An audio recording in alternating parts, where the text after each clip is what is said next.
Johnny. And I'm Janelle.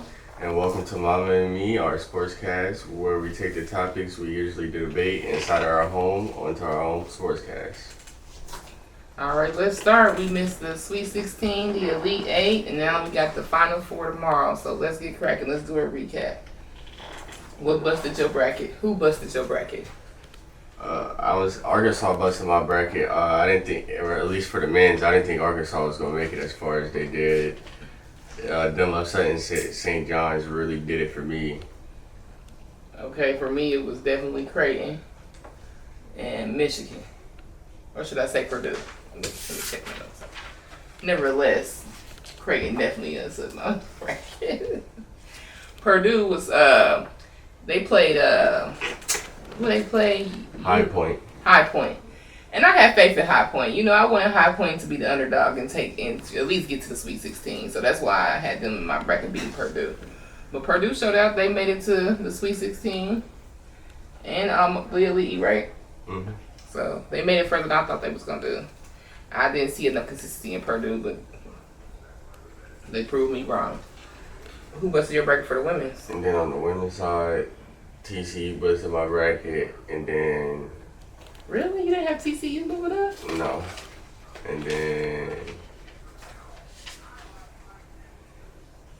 That's really it for the... Yeah, TCU is the only team that busted my bracket for the women's.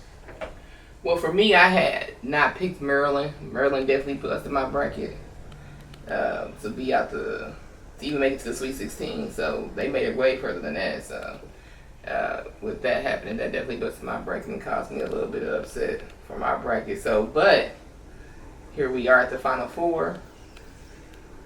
Did you have all number one seeds in your Final Four? No, I didn't. Let me check. But talk about your Final Four while I'm looking. I definitely had all number one seeds in my Final Four. Just natural for the men's for me to pull that out. But you already know I'm going for Houston for the final win. I just got a lot of faith in Uzan, Sharp, and Roberts. I think they can pull it out. That was, I guess you could say, my best prediction out of men's because my men's bracket was shattered. So pieces, like my percentage for the men's versus the women's was way lower. Like I was almost perfect for the women's. Mm-hmm. Men's, not so much. Less than 50%, let's just say. No, I didn't have Florida making it, and I didn't have Houston making it. I had Purdue and St. John's making it over those two. Really? Yes. Was that just wishful thinking? Like, what were you thinking? Because, like, Purdue and St. John's over Houston and Florida? St. John's had been on the road, and they had a legendary coach behind them, so I felt like they really could have had a chance to make a run. And then Purdue, they just have been playing well, and they were in the national championship last year. So I just felt like Purdue just had a chance. They had the experience to even with make their consistency this year. Inconsistency this year. Yeah. They still have one of the best point guards in NCAA right now, and one of the better composed teams, and a team with chemistry, a team that had chemistry. Mm-hmm. Now I get it. You felt like they was hitting all facets their way. That way they could pull it out. Mm-hmm. You know, ride that wave of chemistry. Something I've been talking about in the first episode. So I get that. But I just don't think that Purdue was the powerhouse they needed to be. You know, it's different on that court when it's time to be body to body. Yeah, and it's March and anything can happen. So and anything can happen in March. So you know? Not always the biggest powerhouse comes on top, but this year it has been all powerhouses. Definitely for the men. Now the women's, these games have been crazy. We started off with blowout after blowout after blowout, and then the last couple games got tight. USC game was tight. UConn game was tight. Far as the numbers, like for total points, right? Uh-huh. It wasn't a blowout. You know what I mean? So it was a tight game back and forth throughout the whole game, which I love those type of games. Even though blowouts, you're just like, dang, they just out here balling on y'all. And the whole thing is, most of the teams that did blowouts stuck it out to the end. They didn't let up. Right? We usually get a little let up, you throw the second and third stream in, They wasn't letting up because they was taking no risk. This March Madness was no risk. We playing balls to the wall to the end. So You gotta play like that. This could be, it could be any night could be your last night. And you don't want to go. You don't want that night to be your last night. So you go play to the end. You're not gonna give them an inch of room. but these were blowouts though. 20, 30, 40 point blowouts. And a 20-point lead is a race. I can understand for 20, but 30, 40 points and we well into the fourth quarter and there's no way of catching up. And Florida came back against Texas Tech with 5 minutes left in the second half, down 10. Right, that's men's. We talking about the women's. Basketball is basketball. At the end of the day, it's a game of runs. It is. It is. I'm not saying that the women don't have the capability to do the same thing the men pulled off with Texas Tech, but it was clearly no chance. There was no letting up. But anyway, not to dwell on that. It's just the fact that we didn't see no slack. I like that they continue to apply pressure and let them know that we are them dogs. We is them ones. Would they say I'm her or I'm him? They was definitely her. You understand? Some things that happened since Sweet 16 and the Elite 8. The transfer portal has went crazy. Yeah, transfer portal been going crazy. Hey, let's talk about Indiana. They lost their whole squad. Either they graduating or they all in the portal. They do not have a team right now. And they don't have a coach either. And they don't have a coach either. What is going on in Indiana? It's just what happens when you lose a great coach and everything doesn't look like. There's no stability in the system. Yeah, there was nothing for them players to feel like comfortable to stay at where they could go play where they feel like they can go play somewhere else and be more beneficial. Because it's a two-way street. It has to be beneficial for a player, but it also has to be a team that you know you can win on. Like nobody wants to lose or be stagnant or not grow. And with Indiana not having stability in place, not preparing for what could be possible at the end of the season, is showing there's a lack in their system. Where's their AD? What's going on? Like who's making the decisions right now for Indiana? Well, they knew the coach was going to step down in the middle of the season, but it's just therefore prepare. But preparation is key. It's not always easy just to replace a legendary head coach like that especially not. You're not supposed to make it known that you're looking for a coach in the middle of the season. Why? That you're just actively on the search. Because then how does that make the players feel? The players didn't know that he was stepping down in the middle of the year? They did, but now the players got to think about if the new guy, whoever the new guy they're trying to bring in is. So you're just saying they didn't want to transfer their attention by actively searching for a new coach. Yes. I understand that, but these are grown men. And we got life going on. And as a program to secure your spots, to secure you, to make sure that we have a program for you, we must invest in our future. We must seek out our future. That's just a discussion that we should have been having at practice before the end of the year and everything crumbles. So now you don't have a coach, you don't have a team. What is Indiana going to do next season? What are they going to do? They're going to do it. We know what they're going to do. They're going to recruit. Same thing they did last year. Use the transfer portal. Most of their team from this year came from the transfer portal. But will it work in their favor with no stability? It's not about necessarily it working. It's about getting stuff in house at this point. You don't have anything in house. You got to get in house. But you don't want a messy recruitment either. You have to get stuff in house before anything becomes messy or stable. You can't make anything stable off of nothing. But you have to have something that solidifies stability, and that's your coach. So they got to start there. Yeah, they're going to hire a coach first, obviously, but once they can't make any moves on recruitment or anything without knowing what kind of system they want to have. All right, now let's move on and talk about these Final Four matchups. Let's start with the women's first. Which one you want to talk about? Let's talk about Texas and South Carolina. Okay. Let's talk about them Gamecocks. You know what I'm saying? Let's put some respect on their name. Yeah, that's who I got winning that matchup. I think they run too deep. It's just too many notable players, even coming off the bench. Like their starting lineup is deep, but when you got a 6-man like Malaysia Fulali, it's gonna be hard to beat. Well, you also got Pau too. You know, Pau is also a dynamic player. She is in sync with her team as well as the court. Her vision on the court is outstanding. Full Wally vision is outstanding with her passes behind the back. She knows when to avoid traffic. But you also gotta mention the greatest, right? Who we talking about? I want to hear what you got to say. I was gonna bring up Alyssa Jackson next because I was gonna talk about how she was gonna defend and step up in the mid range against Madison Booker. Exactly. That's who I'm going for, Alyssa Jackson. You know, Alyssa has a shot in that mid range that's undeniable. I don't think Madison Booker's gonna be able to defend her properly, and you know she has Raven Johnson to back her up. So at the same time, these two girls, these two dynamics, Alyssa and Raven, are going to bring. Then with Pow Pow in the corner and the wings, just ready to catch and shoot at all times. I understand it's gonna be hard to stop, but Madison Booker, we've seen all these seasons that nobody has stopped her from getting her buckets. So The difference is it's Madison Booker and Joey. Like that's the strength of Texas. Roy Hart, you can't forget about Roy Hartman. Roy Hartman facilitates that offense and helps. She does. She's an instructor. I like to call her the instructor. Like she definitely regulates the floor and her team, and she gets that ball moving. But her point per average is not as high as it should be as the third person on that court. But whereas in South Carolina, they have 3 or more that's shooting over 10 plus points a game, whereas Madison Booker and the team is not doing the same thing.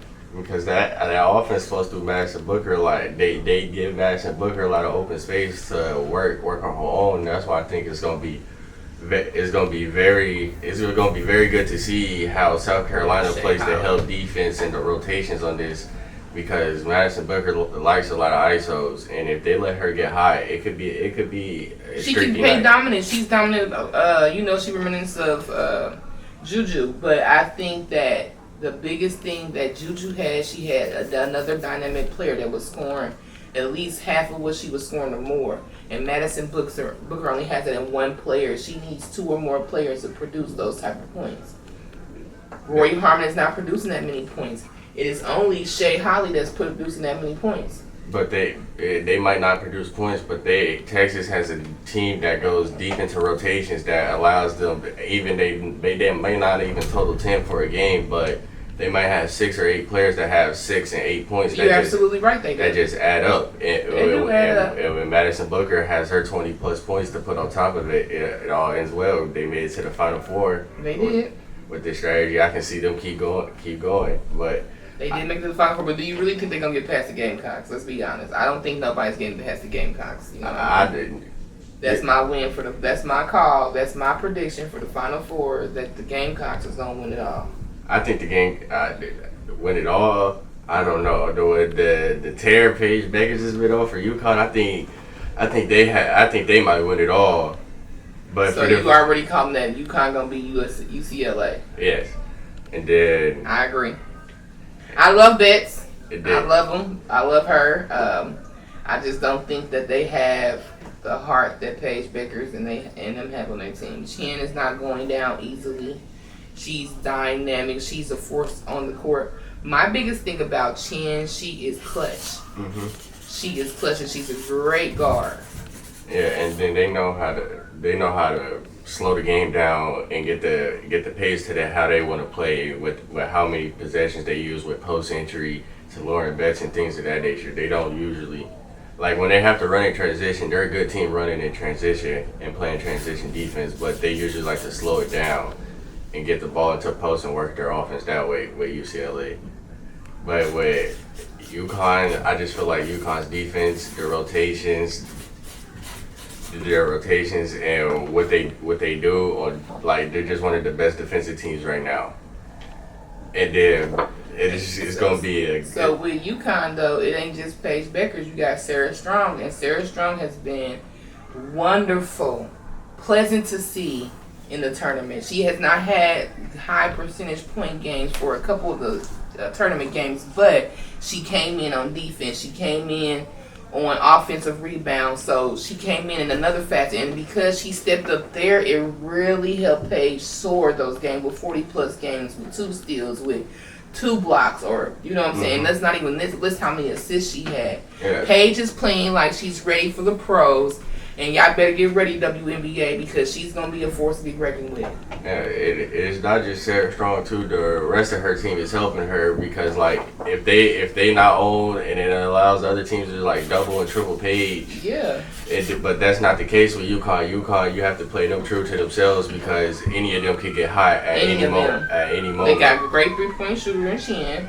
You know, she's definitely gonna bring it, and she's gonna take it to the hole too. She loves putting pressure in the paint. But this is a guard matchup I'm willing to see and ready to see is Kiki Rice and Sarah Strong. That backcourt matchup is going to be something to see. How good of a defense Sarah Strong plays and with how good of a facilitator and ball handler. Yeah, ball handler, and how she gets that offense going. It's going to be good to see how Sarah Strong tries to do to manipulate and get her to try to get her out her game. Player.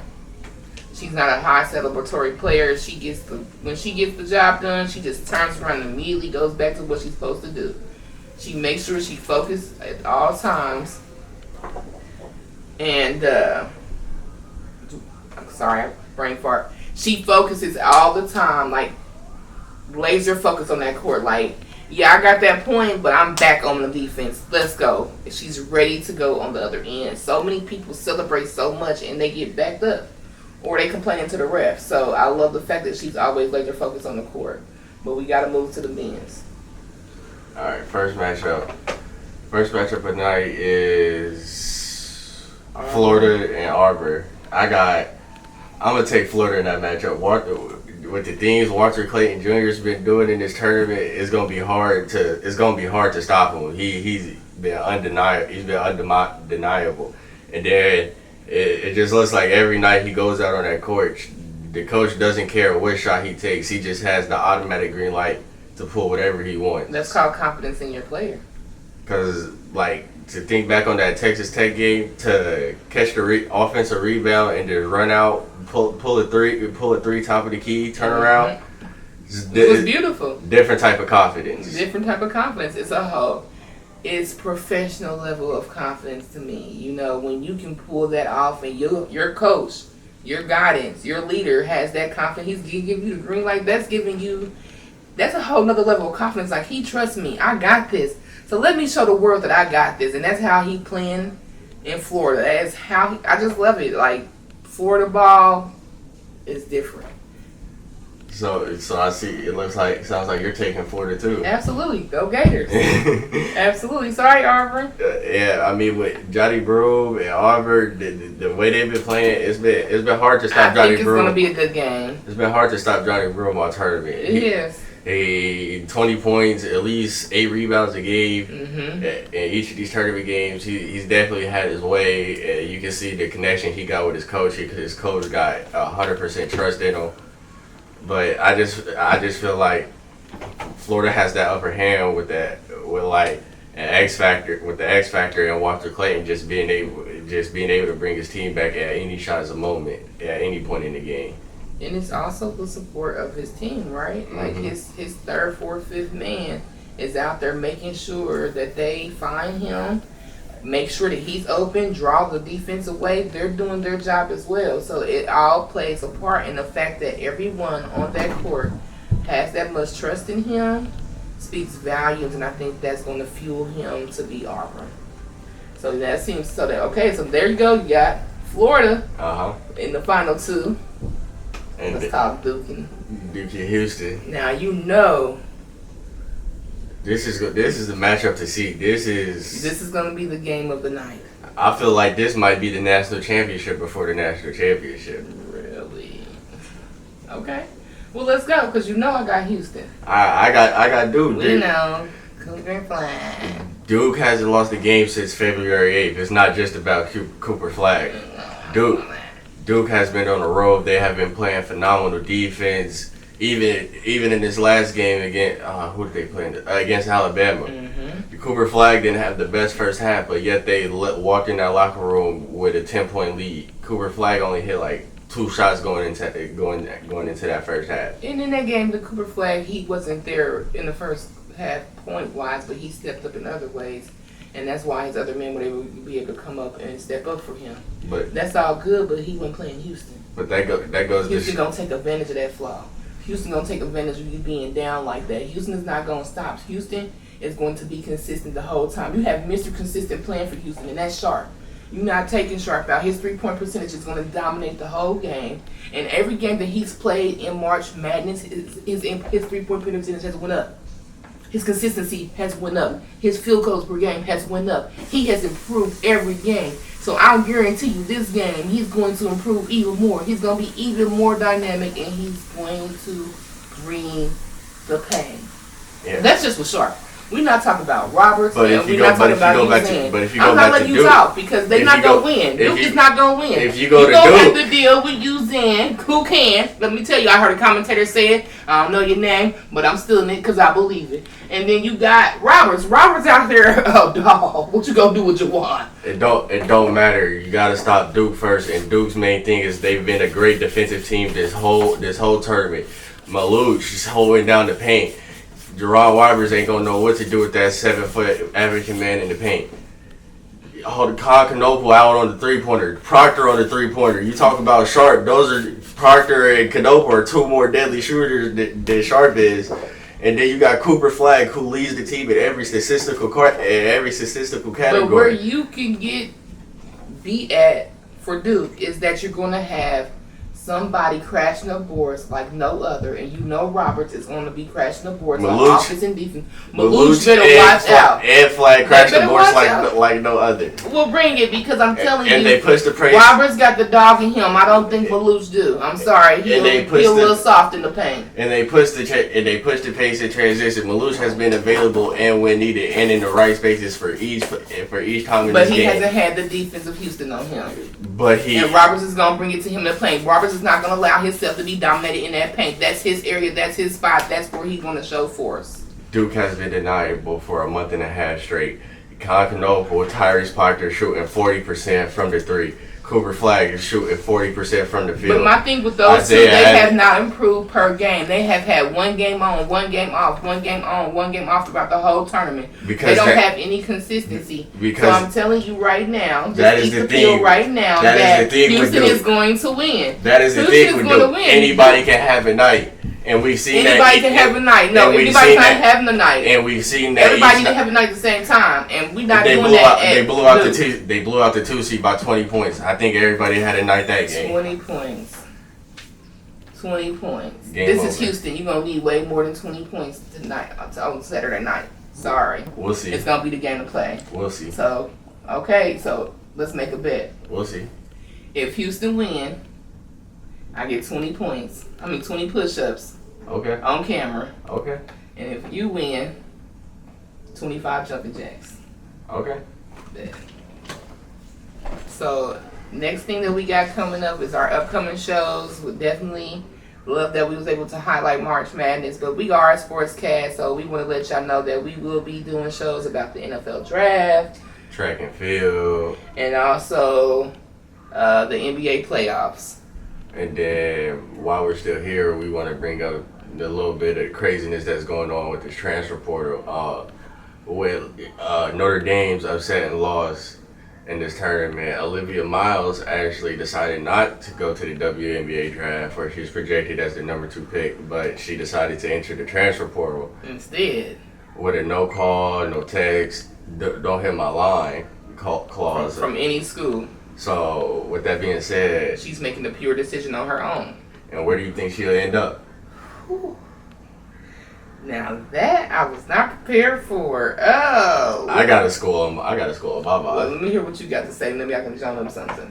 It starts with an S and it ends with a C. South Carolina. That would be so awesome. Like, what? Her and Malaysia Foliley in the same backcourt next year. That would be so dope.